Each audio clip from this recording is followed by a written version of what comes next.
नमस्कार मित्रांनो, उपमुख्यमंत्री एकनाथ शिंदे हे नवीन डाव टाकणार आहेत। एकनाथ शिंदे हे मंत्रिमंडळ विस्तारात शिवसेनेकडून 5 नवीन चेहऱ्यांना मंत्रिपदाची संधी देणार आहेत। चला तर जाणून घेऊया सविस्तर कोण आहेत ते 5 नवीन चेहरे। शिवसेनेच्या माजी आणि संभाव्य मंत्र्यांची नावे समोर आली आहे। यामध्ये माजी मंत्री संजय राठोड आणि अब्दुल सत्तार यांचा मंत्रिमंडळातून पत्ता कट केला जाणार आहे।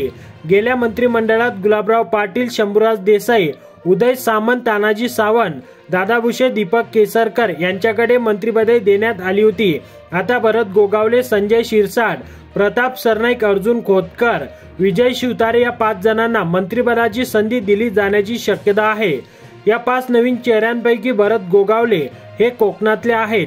शिवसेना कोकणात वाढवण्यासाठी भरत गोगावले यांना मंत्रिपदाची संधी दिली जाईल, तर संजय शिरसाट, अर्जुन खोतकर हे दोघेही मराठवाड्यातील नेते आहेत।